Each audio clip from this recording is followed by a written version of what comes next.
officially live and recording. Sweet. I see it up there. Awesome. Awesome.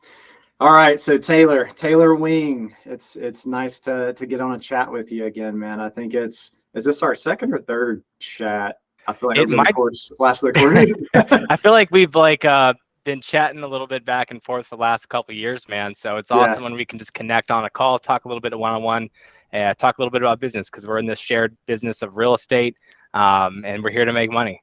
absolutely. Absolutely. Absolutely. Make money and help people. That's what it's Absolutely. all about. Well, cool, man. So let's just get right into it. Let's get into your background. So where did you grow up?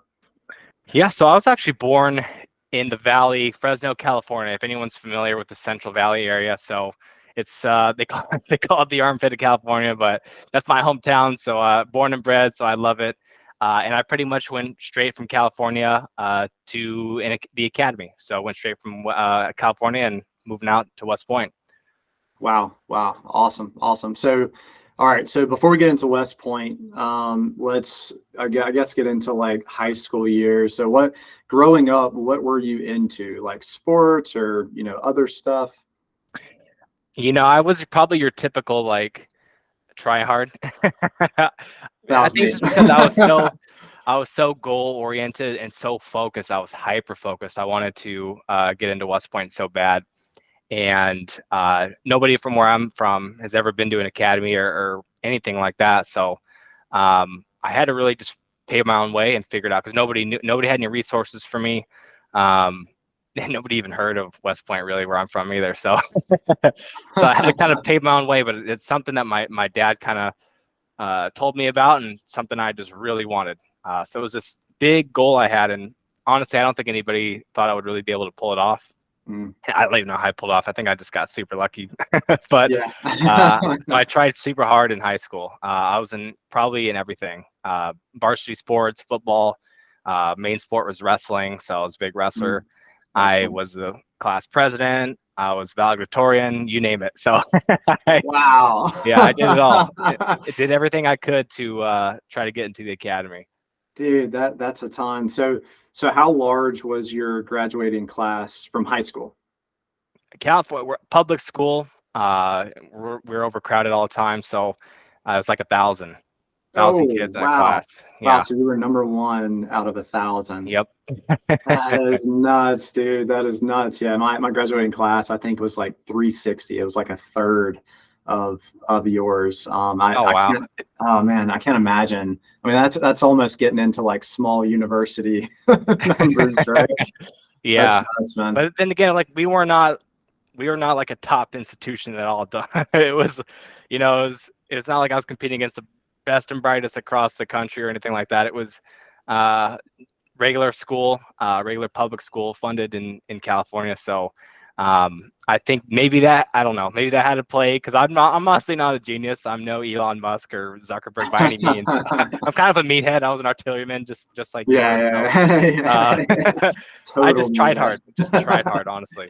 Yeah, I got you. Yeah, no, that I mean, honestly, yeah, you just kind of willed it into existence, right? That's So right. where wherever you lacked, if you lacked anywhere academically, you made up with it with hard work, and Yep. I'm sure that translated over to the academy and then over to your professional life now. I'm sure it's a direct translation. So, Oh yeah. sweet, man. Okay, well that sounds cool, man. You did a lot in high school, a lot. So I can see why the academy was interested in you whenever you apply. That's very cool. Yeah. Very competitive. Okay, so now let's get into the academy a little bit. So um, let's start with the application process. So I mean, I'm sure like most people are not familiar with what it takes to get into West Point Naval Academy. Name the military academy, right? So yeah, what's that application process look like? It's pretty rigorous. And to be honest, the first time I didn't even get in. So I was sent to the prep program. They have like a prep school. And then I got in. So like the following year. So I had to do another year of like, I don't know, re-education or something.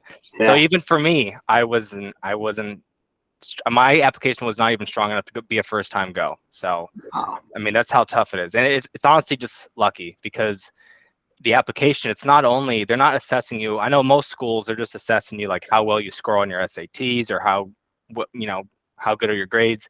But West Point's a little bit more holistic. I mean, the SATs and I don't know if it's still the same, and your grades are still weighted pretty heavily, but they're also going to look at you more holistically, like your leadership potential, sports, if you're an athlete, maybe like charity work, Boy Scouts, whatever. So they look at a lot of other factors, which is why I think I got in as well, because my SATs were not the best. I was not the best test taker, but like I said, I willed my way into that place despite being really well-rounded, being an athlete, demonstrating some leadership potential, and of course, still having pretty solid grades.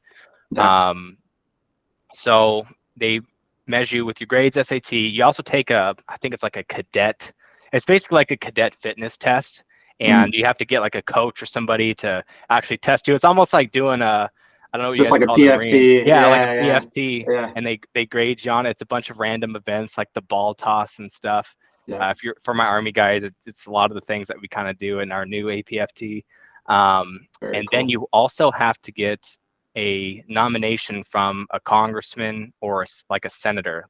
So each congressional district has like a certain amount of like slots that they can give out per their district. And I don't know if it depends on population or not, but they have like a primary slot and then like some whatever slots. So if you want, because only a certain amount of people can go from each district. So if you're not in that like top slot, it's really hard to get in. There's some other ways. Like I said, if the first way is try to pursue your congressman, that's probably your best bet. Then it's maybe your senator. And in California, I mean, there's so many, California, we have so many congressional districts. So massive. So you can try to pursue your senator. And for my prior enlisted, there's ways to get in that are a little bit better. And you can get like I forget what it's called, like a congressional nomination or presidential or something like that, where you can get in like through the Army, which is a little bit less competition, I've heard. So if you're a prior and you're thinking about West Point, I mean, there's a lot of great ways to get in the academy if you're already enlisted and you're thinking about it. But for me, luckily, I got a nomination from my congressman, and I was his primary slot. So I kind of got my foot in the door there. And they interview you, so you sit in front of a panel of people. Not the actual congressman himself. At least mine wasn't the actual congressman himself, but like all of his team or his staff. So there's like 6 of them, and you're like, here's why I think I should, I'm patriotic and all that stuff. So, I'm 18 and I've got it all figured out. So once you get that nomination, you got good grades, good scores, a good PFT score, and you got essays too. So it's kind of like a college application, just a lot more that goes into it. And then you're just up to the gods, the West Point admissions gods at that point. So hopefully there's a factor of luck that's involved. Definitely. But if you do have, you do get bonus points if you come from like a legacy, like family or grads or like Army, like military background. But I mean, I didn't have any of that. So I was just, hey, let me in. Odds were stacked against you. Wow. So I would not have guessed that as far as the congressman goes, like it being an actual interview with like basically a going to board or something, right? So I mean that is nuts. I thought it would just be like, you write your congressman and it gets elevated, and then it's like, oh yeah, this guy first in his class, blah blah blah, here's a seat. That's nuts. That would be nice. Wow, man. Okay, so getting into kind of, now you're at the academy. Let's talk about freshman year. So what was freshman year at the academy like? It was kind of a humbling experience. I bet. I think a lot of kids come in and get humbled too, because you might think you're hot shit. I was 4-time varsity wrestler or whatever. Usually I can get through. I went through high school with a breeze. Really, high school is not hard. So the academics were not challenging at all. So then going into the academy, yeah, I kind of got shitted on, for lack of better words. Like, for Yeah, one, yeah, you're a plebe, so you're already getting hazed, and like, they, you're like the bottom of the barrel. You're taking everyone's laundry out and dumping people's trash, and you can't talk out. There's a weird cult thing about the plebes at West Point. yeah. So you can't, you're not treated quite like a normal person yet. Got it. So you're dealing with that. Plus the academics are top notch. So Mm, I wasn't used to having to really grind like that, to like get okay grades, because at West Point I was yeah, the most like okay student ever. That's when I yeah. learned I'm not that smart, because I thought I was smart. And I was like, I'm really not that smart. Yeah. Because I would have to grind like to get average grades. So I was probably like a B student, Gotcha. Yep. at West Point, and I was really struggling to get those B's. And I would, you see the smart kids because they don't even open a notebook. They just go in there. Those kids that can sit there and look at it and they just know it. Like they just It's sat there in so physics class. And it's like, infuriating. Yeah. I understand physics now. I had a Yeah. roommate like that, and Yeah. he would just mess around and go to bed early, and I'd be up all night Oh, trying to like learn the same thing. So, dude. Yeah. um, plebe year was tough for me, and I was maybe a little bit more rebellious in nature. Wasn't used to having like, there's a hierarchy, especially in the military and at West Point. There's a hierarchy, and I Mm, just wasn't used to that structure yet. So I was kind of a troublemaker a little bit. So yeah. I used to walk a lot of hours. That's like punishment at West Point, where on your weekends you put on your full parade uniform with your drill M14, and you just march back and forth in a line Wow. like forever. So I think I walked a total of 80 hours, just walked in a line for 80 hours on my Wow. weekends. Um, Your freshman 'cause year. so I got wrecked, Oh, honestly. yeah. Like Yeah. sophomore year, I actually thought about leaving. I was Mm, like, man, I don't know if this is for me. Um, but I had a kind of a heart to heart moment with my dad, and he's like, dude, like you worked your whole life to get in there, and now you're just gonna like crumple and give up just because life's a little hard for you. yeah. So I was like, One of man, those talks. yeah, I was like, Yeah. you're right, dude. I'm like, I'm not weak. So Yeah. Yeah. uh, I gutted it out, and I'm so glad I did, Good, man. because I love being a grad, and I loved I mean, being there is not fun, but I love saying that we went there, and I loved my experiences there, and a lot of my buddies that came from there. I think it's a pretty tight knit community. So Seems I'm like really it. grateful I gutted it out, and I didn't get in any trouble my later years, and I Yeah. was a little bit better of a cadet. Nice. Nice. Good, man. Good. Yeah. So what exactly did you major in at the academy? Because I think most people have a view of like if you go to a military academy, all you're studying is like warfare and like basically how to be a good officer in the military. But I mean, from my understanding, I did not go to an academy, but from my we have a lot of Naval Academy guys and on the Oh yeah, officer side in the Marine Corps, and so I would just chatting with them a lot. It seems like there's a lot more to it than we're just studying warfare all day, yeah. right? It's a super interesting curriculum. Like you'll never see anything like it probably anywhere else in the country. Like for one, you have your like PE type classes, so like combatives. Mm. You have like survival swimming, which I learned I am a terrible swimmer. Thank God I didn't do the Marines, because I almost went. I almost went Marines. I didn't tell you that, but I had a full ride to San Diego State and with the NROTC. So I was Mm. actually at San Diego, and then last minute, because I told you I didn't get accepted right away. And last minute Yep. they're like, "Hey, we actually have a prep offer, like for the prep school offer for you." So I actually left Wow. San Diego, and but I was all gung ho on Marines for a while, because and you Oh, guys that's drink that nuts. Kool, yeah, the Kool-Aid you start drinking when you're Yeah. starting.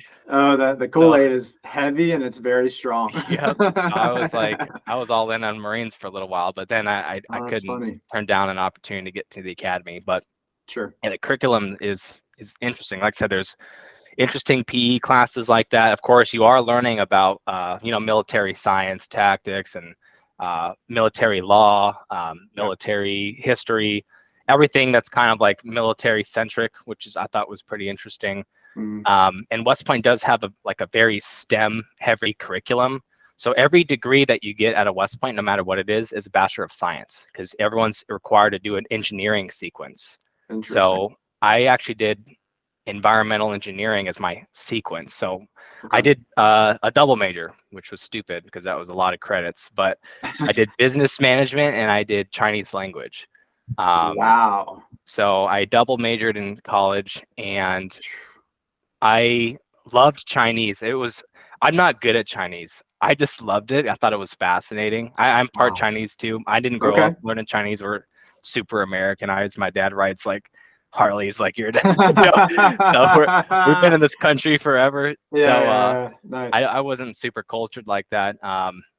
But that gave me so many opportunities because West Point just has the I don't know, the funding or like the ability to provide really cool things you can do. So I did like 2 summer excursions to China. I did a semester abroad in Taiwan. Wow. I traveled to Korea because I was on the martial arts team while I was at West Point. So I Okay. traveled to Korea and like trained in martial arts with Koreans. So That's like, so cool. yeah. So I did a lot of like cool things while I was there, which is why Yeah. like I said, I'm grateful I went there because uh, I did a lot of awesome traveling throughout Asia. Um, and I would not have been able to afford it. I wouldn't even been able to afford college, period. So the fact that I was able to go to college and have all these experiences on Oh, that's government nuts. dime is just a blessing. Wow. Yeah, yeah. So I have never heard of anyone going to a military academy and then actually like getting, like the traveling abroad experience and, doing It's awesome. summer excursions abroad on the academy's dime. I mean, that is nuts. I've never heard of that because Yeah. I considered I actually applied and got accepted to a university in Scotland Oh and wow. I was all pumped to do it until I found out how expensive it was going to be. Oh, it's ridiculous. And then and obviously I just went to a normal university, right? So they definitely weren't funding it. So I was like, all right, we're gonna pump the brakes on that. Yep. Yep. That's crazy, man. Such a good experience. So you went out of the country 4 times total while you were at the academy? Yes. Yep. Okay. Those 4 times, that was like a West Point paid excursion. Of course, when I Mm. was out there too, I was traveling around Asia a little bit, and with the martial arts team, I was traveling around the country, fight on tournaments, and I was not the greatest because we mostly did like Taekwondo style.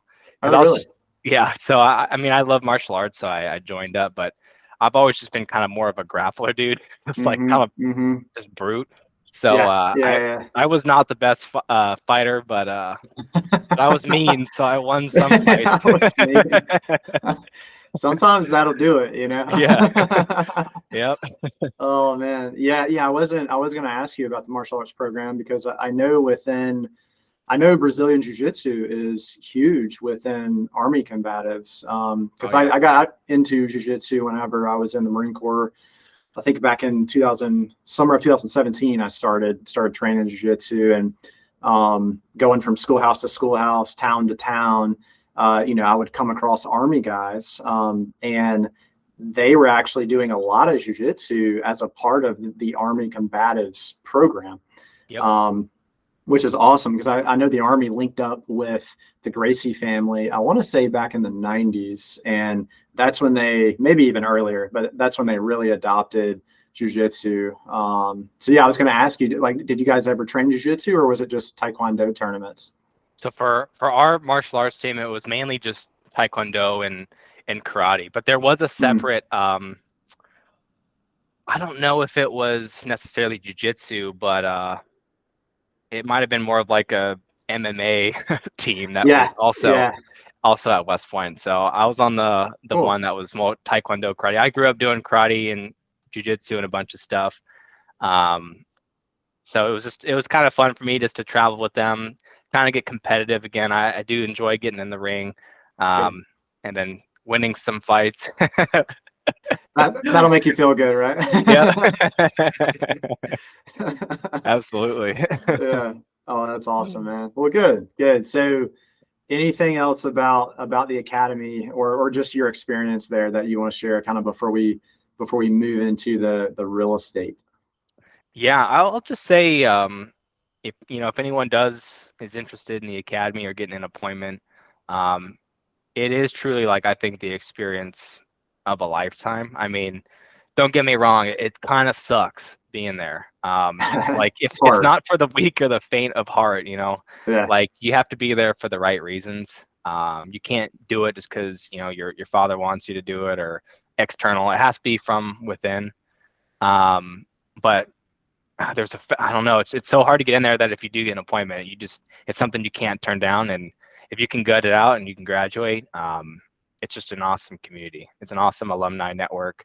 And yeah, I just wouldn't trade it for the world. So I'm a That's proponent. so cool. I know some Yeah, people say, yeah. defund the academies, but I'll tell you, I'm a Whoa. proponent. I Yeah, love it. yeah. Yeah. No, that's a great commercial for them, actually. You awesome, man. Awesome. So I lied. We're not going to get into real estate just yet. We need to cover your time well, so when you're at the academy, is it considered active duty? No, you're not active Okay. duty yet. So basically, once you start, it's weird because you do get like a common access card and it Hmm. says active duty on there, but as a rank, it says cadet. So it's the only, because I would look at other people's CACs. My brother did ROTC too. Okay. And I'd Yeah. look at other people's CACs, and that's the only CACs I could see that say active duty cadet, because that just doesn't Yeah. make sense. Yeah. No. Like I'm Yeah, an it's like, active duty so cadet. what unit are you in? Yeah. So I'm at the academy. yeah. So you're in the army, but you're like not. It's weird because you're not accruing time in service or anything like that.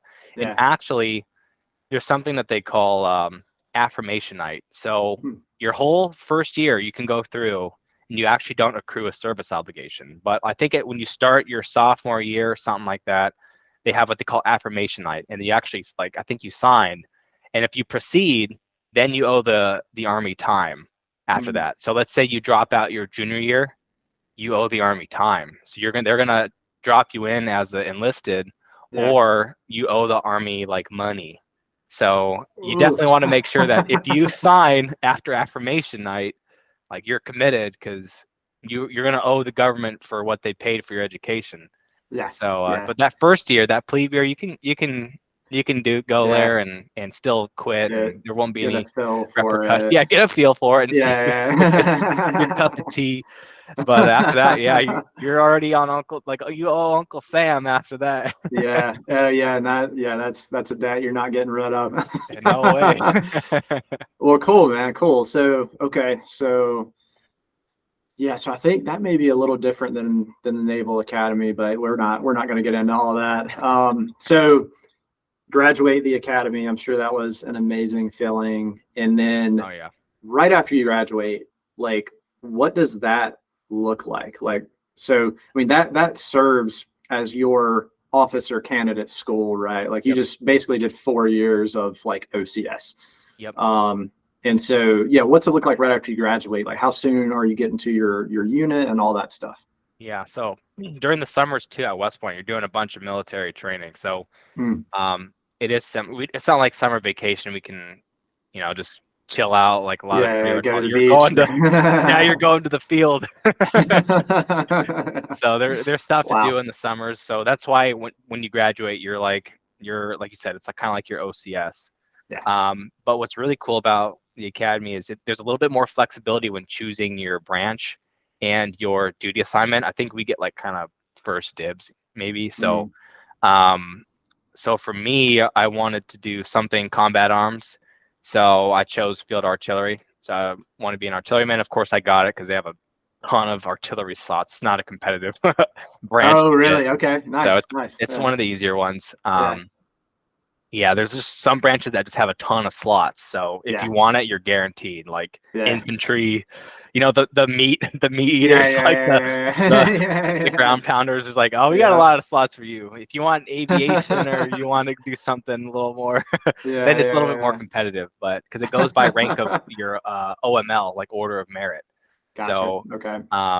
if you do want a more selective branch, like maybe finance or something, that's where that'll come into play. But And if you're at the bottom, you're going to end up with field artillery probably. So I picked field artillery. I want to do something combat arms.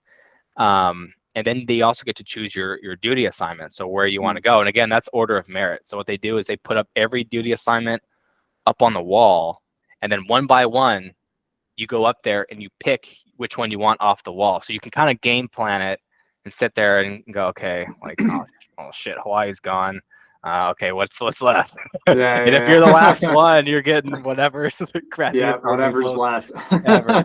So I think I was probably within the first 50%, but I wanted to be a paratrooper. So I watched Band of Brothers growing up, and I was all hyped about I was all hyped to be a paratrooper. So I picked the 82nd Airborne Division. So I was going to Fort Bragg, and I was going to be an artilleryman. So pretty much right after you graduate, you kind of wait to class up because you have to go to your basic officer leadership course. So which you also get to select too when you want to like start that. So I was just kind of waiting. I went home for a little bit, for about a month or so, and just hanging out. And then I had to report into Fort Sill. I'm sure you might have spent some time there too. I saw a lot of Marines out there. I was there for I think 5.5 months. Yep. So pretty much anybody if you're going to artillery, you're going to go to Fort Sill at some point in your career. So hung out at Fort Sill, did my basic officers leadership course, and went straight to airborne school, got my wings, and then pretty much reported straight up to Fort Bragg. So I was at Fort Bragg probably, our basic officer leadership course is a little bit long because you got to learn our artillery speak. So I was probably at Fort Bragg within the next year or so. Gotcha. Got it. Excellent. Okay. So 82nd Airborne. So obviously that's why you went to jump school, is because you were assigned to the 82nd Airborne. Yep. Dude, I had no clue that the 82nd Airborne had artillerymen. Yeah. I had no idea. I did not know like that was an option. Wow, man, you guys, I will say this, and we're not going to get into, Marine Corps stuff, but because this is about you, Taylor, but I will say that the Army has way more options for just things than the Marine Corps does, as far as like, I think jobs and units to be assigned. I mean, obviously the Army is way larger than the Marine Corps, right? But that's definitely something I noticed getting around some Army soldiers and just kind of casually talking with like some of the stuff they're doing and like, options they have and all of that. I was just blown away. And then a ton. As far as like where you can be stationed too. I mean, there's a ton of Army bases. There's only a few Marine Corps bases. A lot of them are not. A lot of them are in kind of shitty locations. But. Yeah, I bet. I bet. But you're right. Speaking of Fort Sill.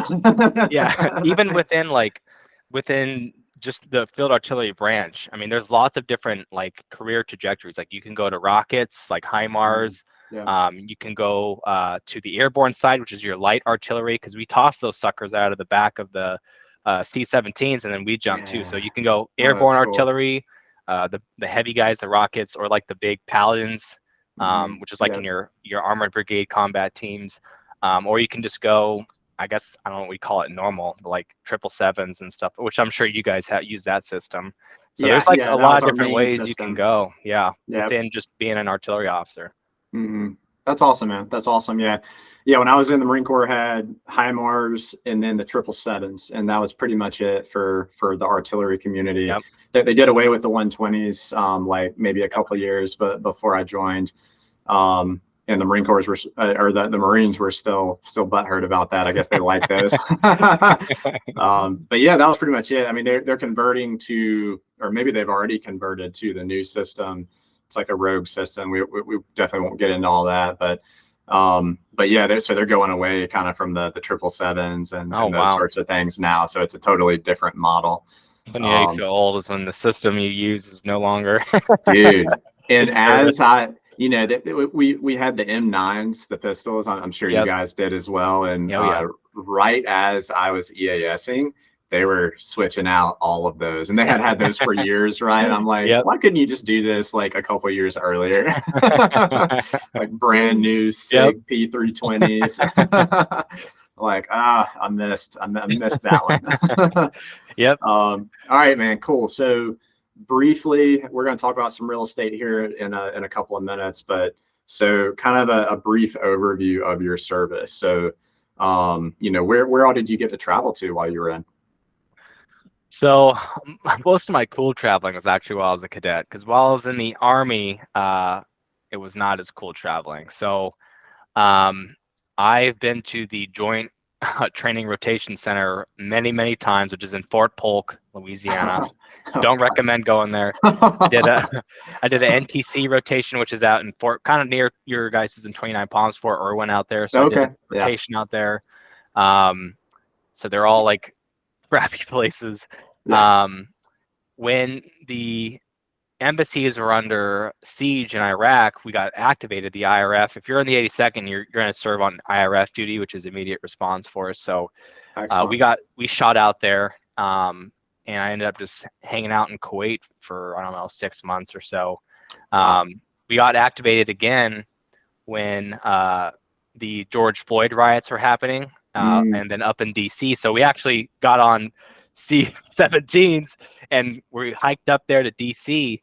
But I think there's maybe a moral thing using active duty troops against United States citizens. So we didn't do anything. yeah. We sat in an air hangar and Okay. just Just kind of stared. stood by. Yeah, for like Yeah. a couple weeks. So We're like, we don't know where this thing's gonna yeah, go, so I we're was just just gonna have standing some there. active duty guys just I on was like, standby. yeah, I was like, we're not police. You don't want us there. Like, That we is don't have that kind of so training. weird. Yeah, yeah, that is Um, so weird. Yeah, I had no idea. Well, so I had a buddy, yeah, and he was active duty and he got activated up there as well. But actually, I think it was after his active duty. I think at this point he was maybe in like the reserve, the National Guard or something. And he got activated up there with you guys as well. But yeah, that shocks me. They sent active duty no, troops up there it to was a be on trip. standby. I was Yeah. not ready for that one. Because usually, like, before my time, like the RF hadn't been activated in decades, and all of a sudden, when we were on IRF duty, I was like, I don't think anything's gonna happen. But then it's like, Right. boom, like we got activated twice, Yeah. and then I actually PCSed, and then right after I PCS, like no shit, a month after that, we got activated again, and that was for the Afghan withdrawal. Hmm. So, my unit went back there and did the evacuation of Kabul or whatever, Yeah. and but I didn't get to join them on that one, so Yeah. I already had PCS at that point. But the IRF was activated a lot, kind of during these crazy years. These last few years were just Interesting. Yeah. crazy. Absolutely. Absolutely. Yeah. Wow. That's nuts. Yeah. That still blows me away about you guys going up to DC. That's just nuts to me. Oh yeah. Um, all right. Well, cool. Cool. Yeah. Thanks for the kind of the summary. I know a ton. You were in active for 4 years, 5 years, I did my five. I pretty much five. did five on the dot, Okay. and then decided to fly off into the sunset. Yeah. Now let's get into what that sunset looks like. So, real estate investing, but before we kind of get into everything you're doing today, because I know you've been continuously growing and ramping up what you're doing, even since I just met you, which I want to say was Yeah. like maybe a year and a half ago. You've ramped up a lot and seen a lot of growth. So, in the beginning, though, so let's go with how did you even know that real estate investing was a thing? Like how did you first discover it? I think I just kind of got lucky and stumbled upon it. Number one is my dad is a government employee. He worked for the government, specifically the IRS. I know people might boo, but he worked for the IRS for like 30 years. And so all I really knew was like, okay, your traditional, like you go and do your best, get good grades, your traditional model. Go to the best Sure. school you can, get good grades, and hopefully get in the best jobs that you can, that have prestige, whatever. So to me, like my whole like young 20s and my childhood, that's the only thing. That's the only way I saw success is like I just have to, I guess, grind my way up the structure, whether it be the military structure or the corporate structure. Sure. Um, but I didn't really have a passion for it. I mean, I loved my service. Don't get me wrong. Grateful I was able to serve, but um, it's kind of a tougher lifestyle, like just being gone a lot, Yeah, deploying or going, training rotations, and like I had met my wife kind of around the same time, and it was just kind of hard to see her a lot and kind of have the consistency sure. that I wanted, like a more of a stable lifestyle. So I kind of just wanted something different. And plus, another thing I didn't quite enjoy was that the military pay structure is very rigid. Like the only way to get paid more is if you got to just do more time in service. Like it Yeah, doesn't, yeah, and whether you do like crappy or you do well, you're still at the same pay grade as your peers. So yeah, it's almost like it's hard to be incentivized to be the best. Besides, having a better officer evaluation report. Um, but it's like if I do way better than this guy, I'm just going to get more work, yeah, and we're going to get paid the same. So it was like it's a very rigid pay structure I didn't like. So I was like, the only way I can move up is if I just stand here longer. yeah, And so I didn't so I didn't feel like I was making progress or growth enough. And as you know me from these last couple of years, I'm always wanting to attack something new, and I want to grow at an exponential rate. So I just yeah, kind of felt stuck, like stuck in a rat race, just stuck doing the same things over and over again, not really getting ahead in life. yeah, So honestly, it was a lot of soul searching because I was kind of unhappy. I was like, oh, like what do I do with my life? yeah, What's next for me? Like I'm planning on getting out. I already knew at that point I'm probably getting out at 5 no matter what. So I was like, okay, I've got like 3 years in the Army left. Like, what else is out there for me? Because I actually don't have an identity outside of the Army. I got spit into the academy right after high yeah, school, so yeah, that's all I yeah. know. And I want to do something else, but I don't know what it is. And so, kind of like a lot of other entrepreneurs, started reading books like Rich Dad Poor Dad, Mm, and really opened up my eyes, man. Like I didn't know that world was out there, like entrepreneurship or like doing real estate investing. To me, that I've never heard of those things, like those concepts. To me, it was like, oh, I was trying to dump all the money I could into my IRA and my TSP, and that was like yeah, my goal was just like yeah. dumping as much money, and I didn't even know what I was invested in. It was just a bunch of random mutual funds, and I was like, this is like I guess success. This is the So way. yeah, this is the way. So after I started educating myself a little bit, it's almost like learning there's a whole nother world out there for me. So I kind of got hooked on that. Like that excitement really kind of like sparked a new life in me or reinvigorated me. Mm, So I basically kind of went all in after that. Like once I knew the next course of action I had to take, because I was kind of lost for a while. yeah, I mean, my big goal was getting into West Point, and then it was graduating West Point, and then I was spit out in the Army. And it was kind of like I didn't have that like a big goal looming over me that I had to set my sights on. I was kind of lost for a little bit. So yeah, this financial freedom became that next big thing that I had to accomplish. So I put all my chips on the table. I liquidated my IRA, like yes. everything. I literally went all in, and I bet on myself. Good. And it was the best thing I could do, taking that leap of faith. So I studied all I could. I had a mentor too, and I went under his wing. So when I came back from a deployment, first thing I did was bought my first property. And it was nothing sexy either. It was just a VA loan. And every Mhm. veteran has that entitlement. So if you're not using it, you're doing yourself a disservice because Yep. it's such an awesome loan product. There's nothing out there in the world where you can leverage 100% of an asset and like Hmm. and put zero down. So that's what I did. I put zero down, moved into a house in Fayetteville. Mortgage is like $550, and I moved in a tenant or an army buddy in the bedroom. He's paying $600. So I was living for free, and I was Yeah. pocketing my BAH for like a year. And then Amazing. I got excited. I was like, oh, this is easy. Yeah. So I kind of learned what a house hack was, even just kind of accidentally by just doing it. Hmm. Um, and then I learned what a burr was theoretically. Um, but to do that first burr, I didn't have any cash. I was a second lieutenant. I didn't have a Yep. lot of savings or anything. So again, all the cash I had was in an IRA, like 35 grand in an IRA. Yeah. And when I liquidated it, I was kind of like, to me, that was like burning my bridges, like there's no going back now. Like these are Yep. all the chips on the table. So I liquidated that IRA, did that first burr, pulled it off successfully.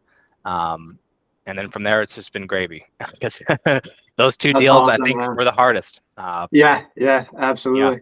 Let's talk about, before we move on, let's talk about that first burr that you did. So how did it look? Was it 100% BRRRR, as in you got all your money at the cash out refinance, or? Oh yeah. Yeah. So run me through how that went. And before all of that, right? How did you find the deal? Yeah. So this one actually was a courthouse auction. So I kind of learned what that process looked like a little bit, just enough to be dangerous. And I was able to score this house from a courthouse auction. And then what you do, I mean, honestly, every county, every state does their auctions a little bit differently. But in Fayetteville, it's in person. You actually have to physically go down to the courthouse and like place your bids with like I think it's like a 5% check as like a deposit. So, and then of course people can bid and upset you, and it just keeps going on forever until nobody stops betting against you. So I actually won this house, and it was actually a pretty decent. I still own this house today. It's like a 3-bed, 3-bath, maybe like 1,800 square foot. So it was vacant, and I was able to access the property and take a look at it. I was able to, I won't say how, but we were able to access the property beforehand and get a good idea of like what it was like. Nice. So the bones were good. It was a brick exterior, so all it needed was just a cosmetic facelift. So and to fix whatever was broken, because for some reason the back door was smashed in. Like I don't know what the heck happened. Yeah, you got there. You're like, what is this? Yeah, what the heck? So no, that was after I already won it, so I wasn't doing anything. So, anyways, it just needed a cosmetic facelift. So, I got some bids on it, and the numbers looked pretty sexy. So, I bought it at the courthouse for like I think 94,000. I put about 25K into that property, and I think it appraised for 170 something, like 175 or something like that. So, I closed on it with hard money. So I needed like I don't know, 20% down payment or so. I just remember it was pretty much my IRA. So it was like pretty much all 35 grand was the down payment. And I put it all in there. And when I did the refinance, I was actually able to, like, for one, pay off the hard money loan, but I got my 35K or so back as well. And I had this renovated rental property with 25% equity built into it already. So, and I was a second lieutenant. So to me, I was like, holy cow. Like, I think I did something pretty amazing here. Because I'm in my major here. I was in, maybe 24, 25, whatever. And, I had never done anything like financially savvy in my life. And that first VA loan was my first like debt actually in my name. That was like my first debt ever. I didn't have any loans or anything before that. So it was like that first VA and then this BRRRR were my first two sources of debt on my credit report. And that deal, I think, changed my life. I call it the law of the first deal. Like once you complete your first deal, it's just all that stress and anxiety. Your system's being tested. You have a proof of concept here. You found success. Now let's just go replicate it. We don't need to reinvent the wheel here. So that's what I did after that. I just love it, man. Rinsed and repeated. Yeah. So what year was that? And I'm assuming that all happened within that first year. Yep. This was in 2020. 2020. Okay. Wow. So very recent. Very recent. So you've been at it now for 3 years, maybe 3.5 years. Okay. Excellent, dude. That's so cool. So that was your starting point, 2020. And so I do want to ask you this too, just selfishly. So you read Rich Dad Poor Dad, and you got done with that book, or maybe you didn't get done with that book. And how long from reading until you took action with that house hack? Honestly, it took me a little longer than I would have liked. I think developing the confidence is what took the longest, just taking that leap of faith. So like I read Rich Dad Poor Dad and I read several other books, and I went out and got my mentor. So it probably took maybe like a year to warm up, because I was like, oh, what do I do? Like there's so many ways to make money. Am I going to be a wholesaler? Am I going to be a flipper? Am I going to be an agent? Should I go get my license? And I think I had to just really focus in on what was important to me, and that was, okay, I got to just do buy and holds, because I want that passive income stream. I want financial freedom. if I go and become the best flipper or the best wholesaler, I'm just creating another job for myself. It's a better rat race, but it's still a rat race. So yeah, absolutely. I was a buy and hold guy from day one. Wow, that's incredible, man. That's incredible. Okay, got it. So those first couple of deals, and man, that was so recent. Yeah, just 3 years ago. And so walk us through kind of your progression from that point. So after that burr. Yep. After that burr, again, the light bulb clicked. My systems worked. I had my team at that point. So yeah, I was just kind of replicating the process. So I just did that over and over again, like multiple burrs. Then I started getting into the creative finance stuff. So I started doing the sub 2 seller finance type of stuff, and started hitting those pretty heavy. So I was probably doing like, I don't know, like 10 deals a year. And those are just buy and holds. I wasn't doing any like wholesaling or flips or anything. I'm sure that maybe that would have helped me scale faster too, but that was pretty much, I was already at my maximum capacity trying to be a army officer and buying up all these houses and doing these rehabs. So I was probably doing at least like 10 a year for those couple years. And then yeah, I PCS'd and I started buying properties up in South Dakota as well, but I kind of just switched my strategies a little bit up there. Okay, walk us through that. What's the switch in strategy? Yep. So in Fayetteville, all these deals were done in Fayetteville. I was just doing single family, and they're all rehab value add types of properties. Up in South Dakota, I started doing small multi. So like I bought a duplex and I bought a 4-unit, then I bought an 8-unit. I did buy a couple houses too. But I was kind of like doing like a 2, 4, 8, and I was like, okay, let's just see if I can 6 times. So the next one I guess was like, maybe I never got to 16 yet, but I was like, okay, maybe the next one will be 16. And I started doing like a hybrid strategy. So I started doing like your midterm rentals up there. Just because we saw kind of a power play up there where, I mean, my wife was a nurse, by the way, so she was a travel nurse and she was traveling everywhere with me. But there were in the Sioux Falls, the place I lived, there was 2 big hospitals like right in the center of Sioux Falls. So, and she was a traveler there, so she kind of gave me the inspiration to, hey, what if we like cater to travel nurses, folks just like you. So that's what we did. We started buying those little small mom and pops and doing midterm, which was incredible because we're buying them like at rental property. They're not like luxury Airbnbs that are like in the 800 to $1 million price point. I'm buying these at like a duplex at $200K. So that it's cheap, but we're maximizing the cash flow out of these buildings because each side was renting for like $1,800. Wow. And so they were just cash flow kings because we're buying them cheap and the cash flows were really high. And what I also liked about it a lot is that, people worry with Airbnb, like, oh, when's it going to bust? Like, is it going to become oversaturated? I mean, if anything, it's a rental property. So it's not like it's going to be this cabin out in the middle of the woods that, okay, if a big recession comes, nobody's going to travel. I would just sell the furniture in my duplex and turn it back into a long-term rental. So I felt pretty secure with that investing strategy. I had a couple options, exit strategies there. And that's when we started really ramping up our cash flow there too. Dude, that's amazing. So how are you getting into these properties? Like, how are you structuring loans, and are you doing creative finance, and what does that look like?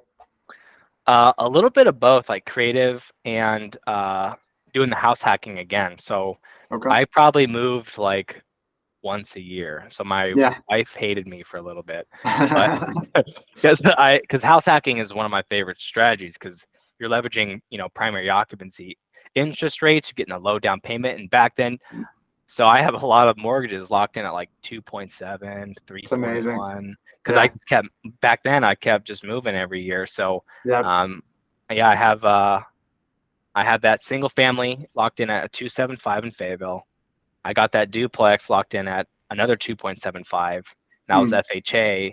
And then I bought that quad with another VA at like 3.2. So I have these like handful of properties with super juicy interest rates, and I want to free up my VA again so I can use it, but I'm like, but the interest rates are so good, I don't know what to do. Yes. Yeah. Yeah. So, I am in the same boat.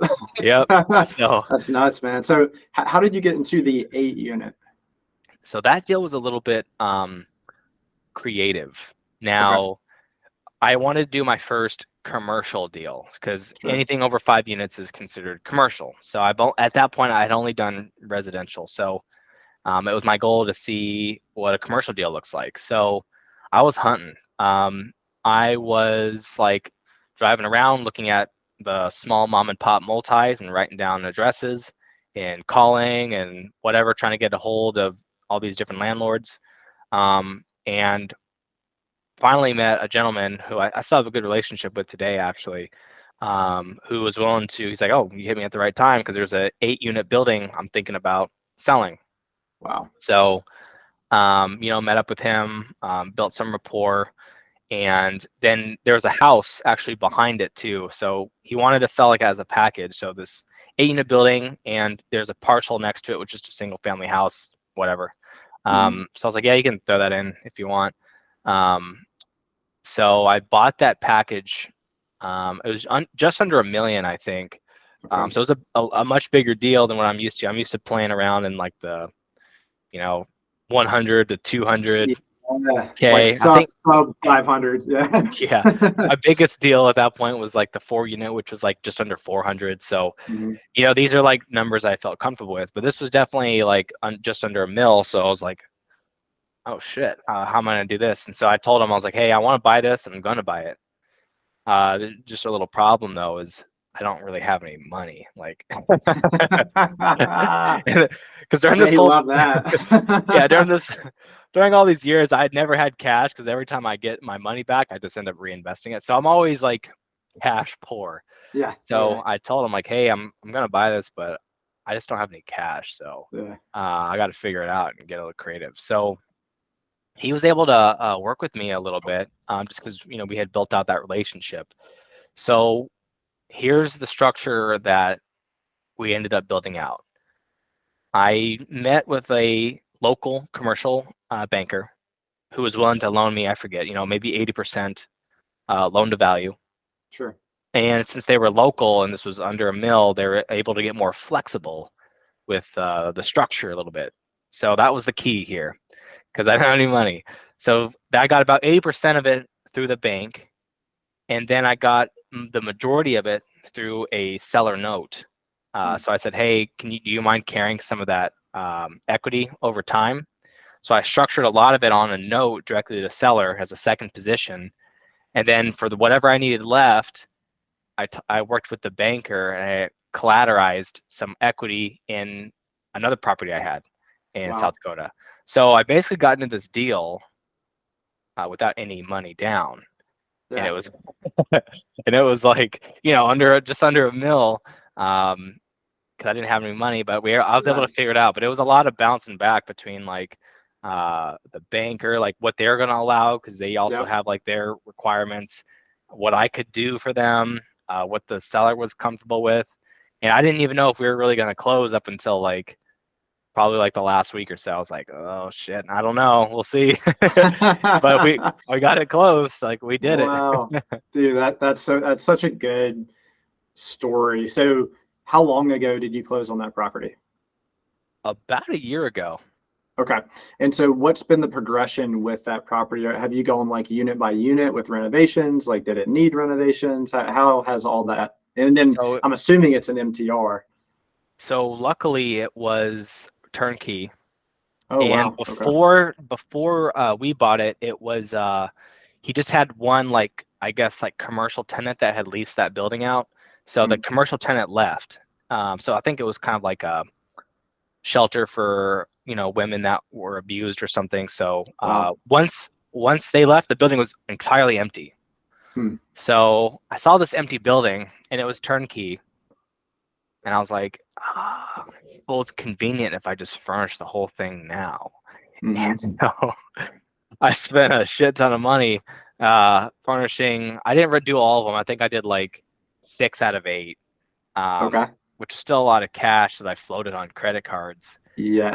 to Yeah. furnish all those units at once, and I did it myself. So there was just me and my wife, and I was carrying Amazon boxes up these stairs and like couches and For everything. 6 units. Wow. That was honestly kind of a terrible month, but I busted my ass and I kind of went unit by unit. I think I got them all up within maybe not a month, but maybe a month and a half or so. Okay. Yeah. So I got all 6 units up and running within about a month and a half, and we still to this day run it midterm style. So those Wow. 6 units, I never got around to doing the last two, but we still got 6 of them running midterm right now. So what's going on with and that's awesome, by the way. Like that's like 6 all in the same building too, like all Oh under the yeah. same roof. Yep. Yep. Okay, amazing. So with the 2 that you did not furnish, are you renting those long term, or what's Yep. going on with those? Okay. Yep. Those two we just left them long term, and I think actually one of them's leaving at the end of this month, which is a couple days. Okay. But I will probably keep it long term. I don't feel like flying up there and thinking about converting more over. Got So, it. Yeah. but you're right. Yeah. I love having multiple income streams, especially when it's midterm or short term under one roof, because Hmm. you're just stacking up a heftier position of cash flow because there's still one set of capex, one loan, one set of property taxes, but you're just making a lot more money. So Yeah. it's kind of been an interesting niche that I've kind of found because I have also my single family house up there I rent midterm as well, Mm. but the multis cash flow a lot better just because I mean you can make so much per unit. So Yeah. kind of doing the multifamily, combining that with the midterm, short-term rental style has been like really awesome for us as far Excellent, as man. cash flow. Excellent. I love that. So you guys are self-managing? Yep, we still manage Okay. those units up there. We might be not outsourcing, but probably bringing on maybe a virtual assistant here, probably within the next year, just because our lives are getting a little bit busier. My wife mostly does the management. I don't like doing management, so she does Yeah. the management. But we have a 3-month-old now, and Wow. um, Congratulations, by the yeah, way. thank I you. don't know if I don't know if I hit you via Yeah. social whenever you came out with that. I hope I did, but congratulations. That's awesome. I appreciate that. So Yeah. our lives are getting a little busier. Yeah. So I think as we move on, we're gonna, maybe start outsourcing more things. That's smart, man. Yeah. Yeah. As you guys accumulate that cash flow, and it seems like it's sticking around for you.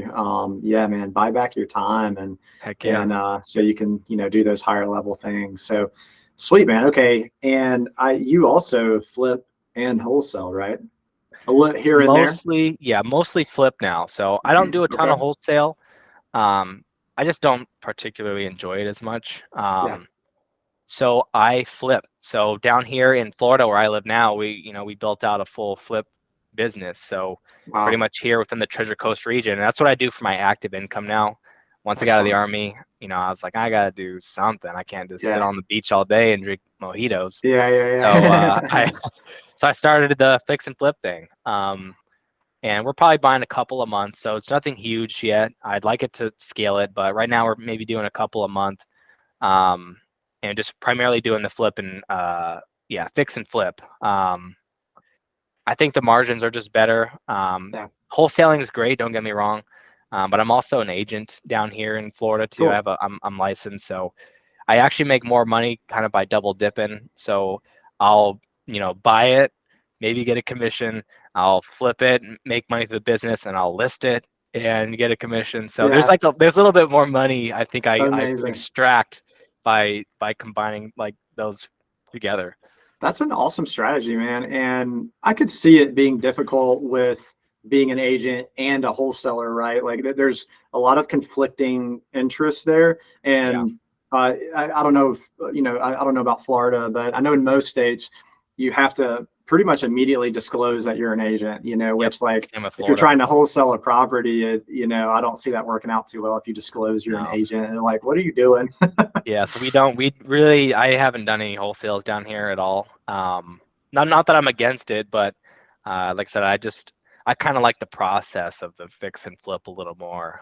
It's Gotcha. more fun to, be the one to make that property beautiful, and it's my community, so I feel Sure. like I'm kind of maybe doing my part a little bit by, creating more affordable, clean, safe housing for a community here. And instead of just handing it off to somebody else, I don't know what they're going to do with Yeah.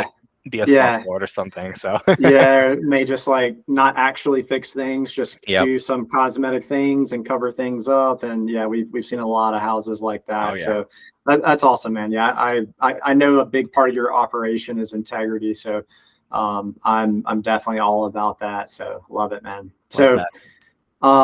before we get into the real estate legacy launch program, which I really want to get into, uh, how is your, so for your flipping business, how is your team built out? Like, do you have employees, or is it mostly, or do you have like very consistent contractors that you work with? How do you do that?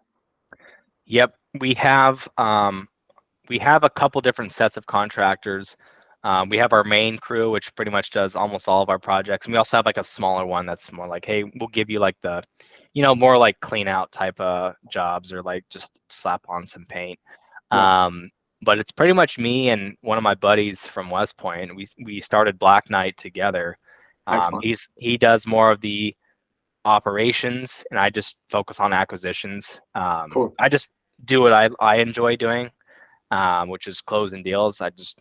I get hype off of closing deals. So Yeah. Oh yeah. Love so I just it. do that because the operations is not as fun to me. It's just very, like you got to do this, you got to do this. So it's like, I just Yeah. want to talk to people. I just want to close deals. So that's what I Yeah. pretty much do now. The acquisitions for Black Knight, and we have virtual assistants. They help us do a lot of the admin stuff. So with the contracting, with the transaction coordinating, you name it. A lot of it's Sure. been outsourced. So we have the virtual assistants for that. So we actually don't, I mean, we're pretty lean. And I'd recommend anybody starting off a new business, you got to try to stay as lean as possible. Try not to get too inflated Yeah. with a bunch of payroll.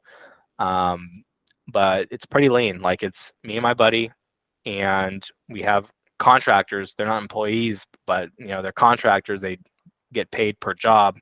And we have virtual assistants that are outsourced for everything else. So Excellent. Excellent, man. Yeah, that sounds awesome. So as far as goals for that business, where do you want to take it, let's say in the next year? what I'd like to do is honestly just scale out. So I don't want to necessarily scale out like geographically. I want to just entrench ourselves in this market even more so, and just do more volume. So we're doing, Gotcha. like I said, maybe a couple a month. I want to know what like 5 or 6 looks like. And Okay. I'm sure it's going to be pretty hectic for just like 2 dudes. Yes. So at that point, we probably have to grow our systems a little bit.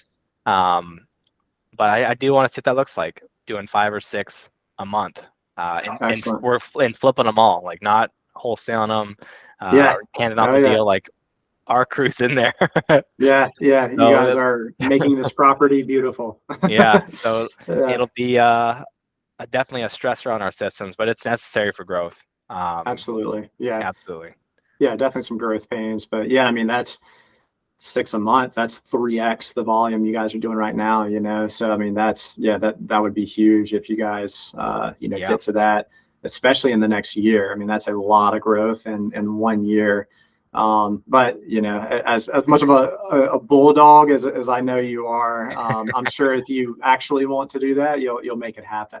Absolutely. That's the goal, Yeah. man. And of Yeah. course, our personal goals are always just to keep acquiring more rentals. Yeah. Not Absolutely. that I don't have like a number in mind or anything. I just know that that's our retirement. So Yeah. I don't really subscribe to the traditional retirement. I don't have my Roth IRA anymore. I Yeah. don't have a Yeah. 401k or a TSP. Yeah. So I am just looking to acquire as many rentals as possible, leverage them, um, and just let that appreciation ride. And then who knows what in 30 years, maybe they'll all be paid off and I'll just be an old man, and then I'll be sitting on the beach drinking the mojitos, or Yeah. maybe Yeah. I'll just cash out, refinance the whole portfolio and double it when I'm like Yeah, 60, yeah. go That all in actually again. sounds more like it. Yeah, Yeah. I'll be 60 getting Hit your after it. second win. Yeah. Oh, that's awesome, man. No, I'm a complete subscriber of that. I'm not going to get into my story, of course, but same thing, cashed out, IRA, TSP, all that stuff went into real estate. So yeah, very, very parallel paths for sure. Okay, it's finally time to get into the real estate legacy launch program. So, you know what, I've seen you post this on your social, and I've followed along a little bit, but I honestly don't know much about the program. So let's get into that. Yeah, so we kind of founded the legacy launch just because there was a huge demand out there. After we were on like Bigger Pockets and everything, a lot of people were just hitting me up, and so I started doing kind of just consulting, but informally. Sure. You know, just like you can book an hour here and there, but it really doesn't create enough change. Like if I meet you for an hour, I just can't teach you enough to effectively change lives. So Yeah. that's what kind of birthed the legacy launch. I was like, hey, there's people that are actually interested, and there's a lot of people interested in real estate and financial freedom, no matter where they came from, what their background is. Everybody, it's like we're all wanting the same things out of life. So we created the legacy launch, which was kind of a blueprint of what we did in our business model, and we focus on three things really, because I figured there's three things that if you can master, will create you an infinite amount of wealth and infinite amount of success. I need you to learn how to find deals. You got to find really good deals and be able to underwrite and understand that they're good deals. And lastly, you just need to know how to finance deals. And there's a million ways to finance real estate transactions. We have to kind of turn off that preconception that it's black and white. You have to go to a bank every time and get your credit hit. There's a whole other world out there that I'm going to show you on how to transact on real estate. So we focus on those three pillars, and we kind of take them through kind of like a formal course. And what I do, and I think what separates us from any other, I guess, program out there, is that it's very hands-on. This is not something that I outsource to a VA. I outsource a lot of things to VAs. This is not one of those things. So this is something that I work with clients directly, one-on-one, just like this, or in a small group setting. So it's me that you're seeing. It's not a lieutenant or a VA that I outsourced it to, but it's me. You're actually getting me talking about everything and trying to give you a little bit of guidance on what I accomplished. Because for a lot of folks, and this is tailored towards maybe somebody that has one property or two, or maybe that they don't have any, but they're just super motivated to get started. A lot of folks, you just need that little push, that little umph is what's going to get you over the edge. Because for me, I know that the biggest thing that held me back for a year was just not having the confidence in myself. I didn't have anybody to rely on to give me a second set of eyes. So having that mentor, I knew that he was in my corner, is what gave me that confidence to do that first deal. So I know that there's demand for that. If I can get you into that first deal, or help you get that algorithm to start getting a steady flow of leads, to help you scale what you already have, that's what our intent is. And of course, what we want for everybody is to achieve financial independence, live the life of your dreams, pursue the passions that are important to you in life, not just be dragged down by the 9 to 5 or working. I know we spend the majority of our lives every day just working and trying to make money and pay our bills, and I think we just forget how to live, and we forget how to dream sometimes. Yeah, absolutely. That's beautifully put, man. Yeah, 100% agree with you. I think we are both doing a lot of similar things. There's a lot of similarities here between our situations and kind of how we found things and that sort of thing. But that's amazing, man. So how long has this program been in existence? So we launched January of this year in 2023. And we've probably had 30, 40 clients come through since then. So it's been fun, man. That's probably my favorite thing to do nowadays, besides close deals, is to help other people close deals. So that's pretty much where my passions lie now. That's awesome, man. Yeah, doing what you're passionate about. So from what you've said, very acquisition focused within the program. Finding the deal, underwriting the deal, financing the deal, all a part of acquisitions, which is amazing, because that's probably the biggest barrier to get over, to like actually owning an investment property or a flip or whatever it is, So I love that you're really focused on that. And so is the idea that, you help them essentially with the acquisition piece of their business and getting into it. And is there any guidance with like, okay, now you actually have to manage this property effectively so that, you're not bleeding cash, or you're not doing things that are unnecessary, maybe you're doing things wrong. Is there any guidance for managing, or do you hook them up with any resources for managing? Yeah, so we do a whole lesson on team and systems. But honestly, a big piece about the operation side that I teach them is like, you just need to have a good team and put in place. Because how I like to teach folks is, I really don't want you to focus on the operations too much, because that's not going to scale your business. That's not going to help you achieve financial freedom. And a lot of folks, when they get one or two, they want to hold on to those two. They don't want to give up control. And I think that's why they get stuck with one or two. So that's one of the biggest hurdles to overcome for those folks, is like, hey, you got to let them go. Let's outsource this to property management. Or if you want to hold on to it, create your own little management team with VAs or something, so that you can free up that time to hunt for the next deal. Because if we're not hunting for that next deal, we're not closing that next deal, we're just not moving ahead. So yeah, we talk all about team and systems, but mostly it's, hey, let's get this outsourced. Hire the right this is our people focus. to turn this over. Yeah. Excellent, man. Excellent. Yeah, definitely hiring right is very, very important. Yeah, love it. Sweet, man. Okay, so do you guys meet weekly, or kind of what's the structure of the program? Yes, we have a couple different offerings. Like I said, we do a one-on-one. We also do a like a small group setting as well.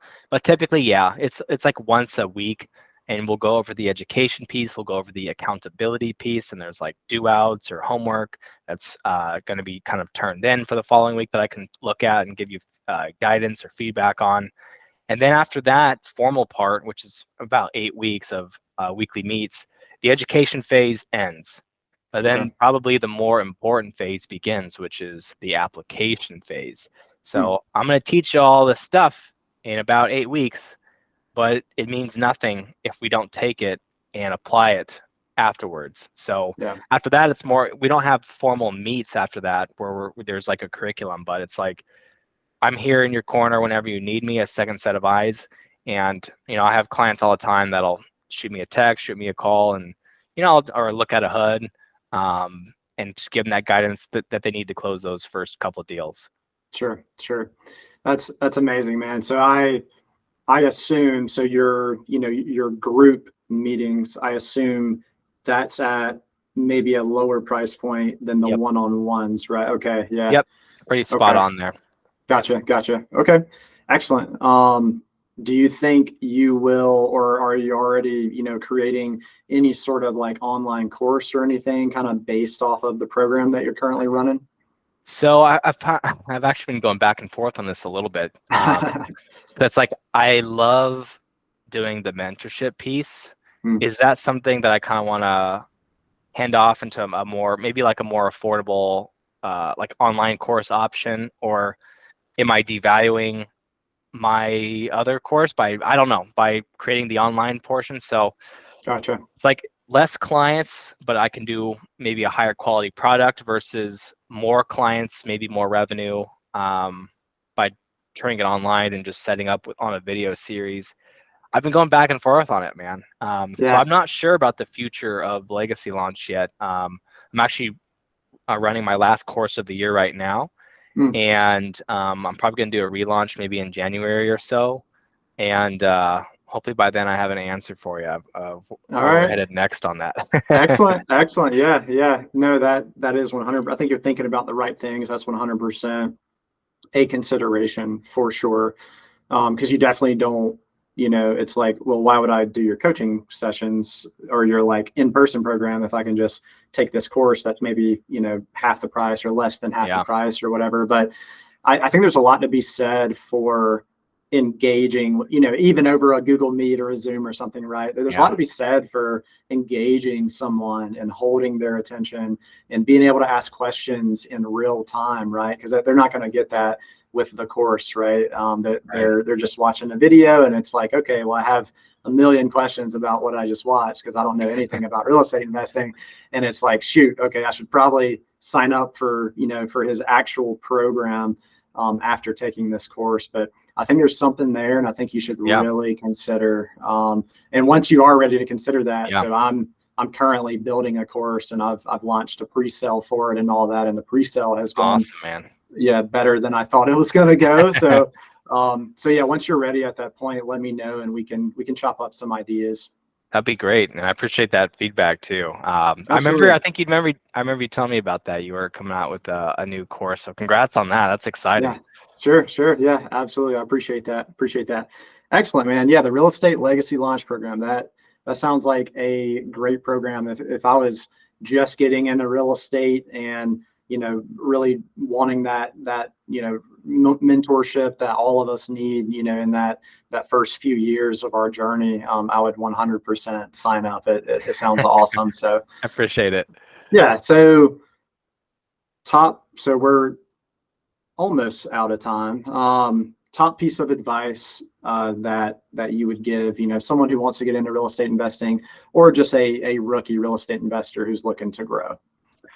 Yeah, I think first and foremost, kind of what I mentioned before, is don't wait on the sidelines for the perfect time. I hear this all the time, where it's just like, why are you buying real estate right now? Like the markets, the interest rates are terrible, prices are at all-time high. And I heard the same thing back in 2020 when I was buying property. Like, why are you buying it? Like, look at all these, everyone's overbidding on properties. Like everyone's waiting for this perfect moment to time. You're not going to time the market. It's based on, you can't control the United States economy. So why don't we just control the things that we can and just get started? If you can find a great deal now, it's going to be even better in 10 years. It's going to be a home. If let's say it's a double or a single right now, it's going to be a home run in 5-10 years. So if you're waiting on the sidelines for the perfect moment, it's just, you're never going to find it. So just get started now and start letting the the benefits of real estate start compounding for you. And another one is, don't be so focused on chasing dollars. I kind of learned this too along my journey.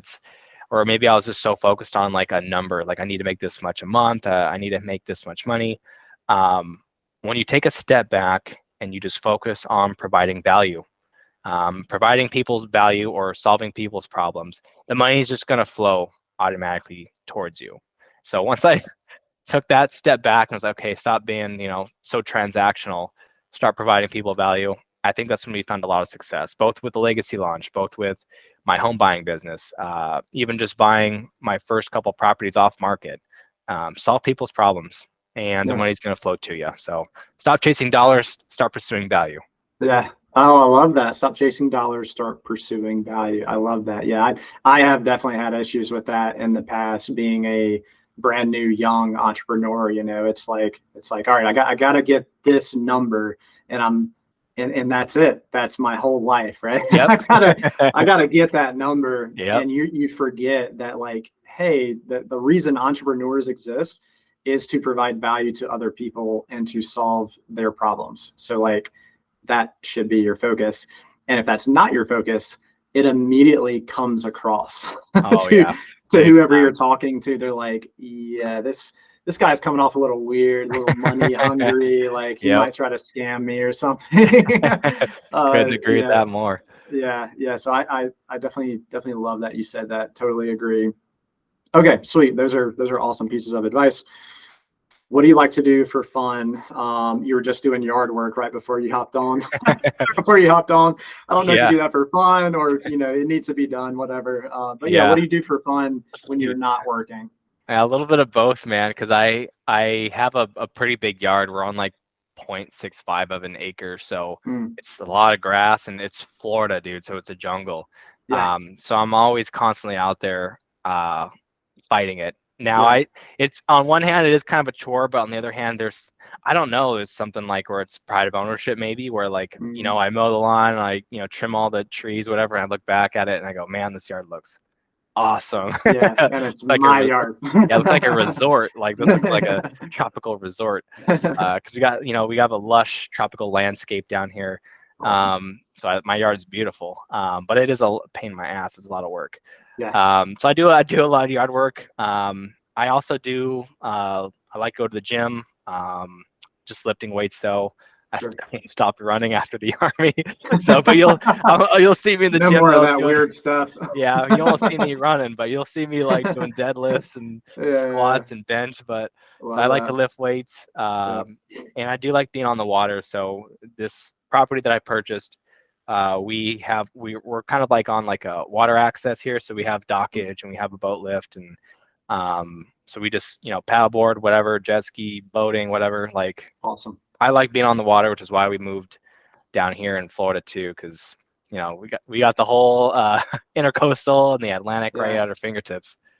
Oh, that's so cool, man. Yeah, and also congrats on the house too. I saw that not too long ago, maybe a few months ago, that you closed on the house you guys are in now. So awesome, man. That is great.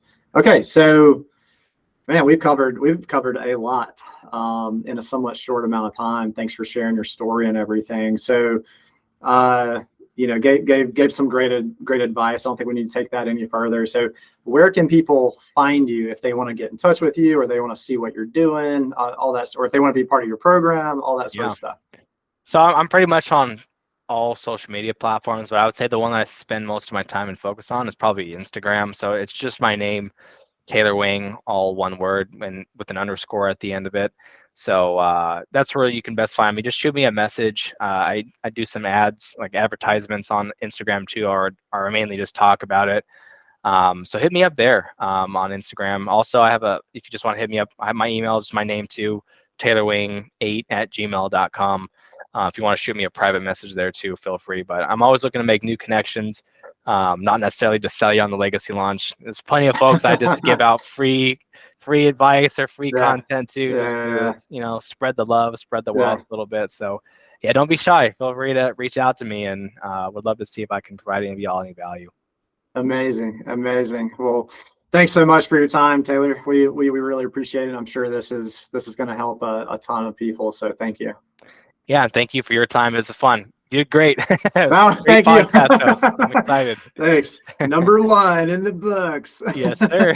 I was like messing with my microphone, and like it just would not work. Oh, so man. I'm like, all right, plan B. Yep. No, it came out great. Here, we'll get it figured out. I'll stop the recording here if I can figure out how to do that. And here we go. Stop recording.